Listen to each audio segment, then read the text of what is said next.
ആ കാണുന്നതാണ് പരിശുദ്ധമായ മസ്ജിദുൽ ഹറം, കഅബാലയത്തിൻ്റെ അവിടുത്തെ ക്ലോക്ക് ടവറാണ്. അവിടെ നിന്ന് ഏതാനും കിലോമീറ്റർ ഏറ്റവും അടുത്ത് നബി സല്ലല്ലാഹു അലൈഹി വസല്ലം ഏകാന്തവാസം നടത്തിയ ഏകനായിരുന്ന ഹീറ ഗുഹയാണ് ഈ കാണുന്നത്. ജബലന്നൂർ ഹീറ ഇവിടെയാണ്. മാഷാ അല്ലാഹ്, ഇവിടെയാണ് ആദ്യമായിട്ട് ഖുർആന്റെ വചനങ്ങൾ ഇറങ്ങുന്നതും ജിബ്രീൽ അലൈഹിസ്സലാം വന്ന് നബി സല്ലല്ലാഹു അലൈഹി വസല്ലമയെ ആലിംഗനം ചെയ്ത് വായിക്കാൻ പറയുന്നതും, എനിക്ക് വായിക്കാൻ അറിഞ്ഞുകൂടെന്ന് പറയുന്നതും, വീണ്ടും കെട്ടിപ്പിടിക്കുന്നതും, അവസാനം ജിബ്രീൽ അലൈഹിസ്സലാം ആദ്യത്തെ ഖുർആൻ വചനം ഓതി കേൾപ്പിച്ചു കൊടുക്കുകയും ചെയ്ത ഈ പുണ്യമാക്കപ്പെട്ട സ്ഥലമാണിത്.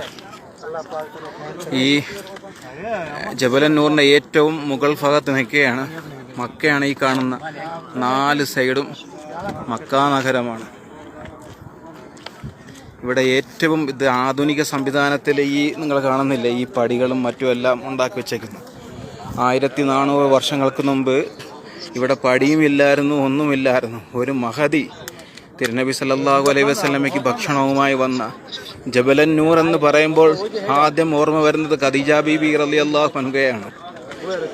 അള്ളാഹു ഒരു സ്ത്രീയോട് സലാം പറഞ്ഞിട്ടുണ്ടെങ്കിൽ അത് ഖദീജ ബീബി റളിയല്ലാഹു അൻഹയോട് മാത്രമാണ് സലാം പറഞ്ഞിട്ടുള്ളത്. ജബലന്നൂറിനെ ഓർക്കുമ്പോൾ ഖദീജ ബീബി റളിയല്ലാഹു അൻഹയെയും അതേ കണക്കിന് സൗറുമലയെ നമ്മൾ സ്മരിക്കുമ്പോൾ ഓർക്കുമ്പോൾ അബൂബക്കർ സിദ്ദീഖ് റളിയല്ലാഹു അൻഹുവിനെയും അതേ കണക്ക് തന്നെ മക്കയിലെ സഫ മർവയെ അത് അനുസ്മരണം നടത്തുമ്പോൾ അവിടെയും ഒരു മഹദിയാണ് ഹാജറ ബീബി റളിയല്ലാഹു അൻഹയാണ് ഓർക്കുന്നത്. അപ്പോൾ ഈ 3 മലകളും 2 മഹദികളെയും ഒരു മഹാനെയും കൂടുതൽ ഓർക്കുന്നു. അതിൻ്റെക്കാട്ടി എല്ലാത്തിനും വലുതും പാഠവും ലോകത്തിന് അഭിമാനവും ലോകത്തിന് നന്മയും വഴികാട്ടിയും എല്ലാവരെയും രക്ഷപ്പെടുത്തുവാൻ വേണ്ടി ലോകത്തിൻ്റെ നേതാവായ അള്ളാഹു അയച്ച തിരുനബി സല്ലല്ലാഹു അലൈഹി വസല്ലമയാണ്.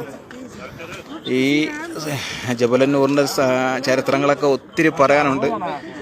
വീഡിയോയുടെ ദീർഘം കൂടുതൽ സമയമെടുക്കുന്നത് കൊണ്ട് തൽക്കാലം നിർത്തുകയാണ്. കാരണം മല കയറി നല്ല കിതപ്പുണ്ട് എല്ലാവർക്കും. ഈ ജബലന്നൂരിൽ ഈ സൗറ് മല കാണാനും ഈ ഹീറ ഗുഹ ഈ കാണുന്നത് നിസ്കരിക്കാൻ വേണ്ടി അവിടെ 2 റക്അത്ത് നിസ്കരിക്കാൻ വേണ്ടി ജനങ്ങളിങ്ങനെ കാത്തുകെട്ടി കിടക്കുകയാണ്. ഈ മലയുടെ മുകളിൽ കംപ്ലീറ്റ് ജനങ്ങൾ വന്നുകൊണ്ടിരിക്കുന്നു, പോയിക്കൊണ്ടിരിക്കുന്നു. അപ്പോൾ എല്ലാവർക്കും ഇവിടെ വരുവാനും ഇവിടെ വെച്ച് 2 റക്അത്ത് നിസ്കരിക്കുവാനും പരിശുദ്ധനായ റബ്ബിൻ്റെ അനുഗ്രഹം എന്നും എപ്പോഴും ഉണ്ടാകട്ടെ.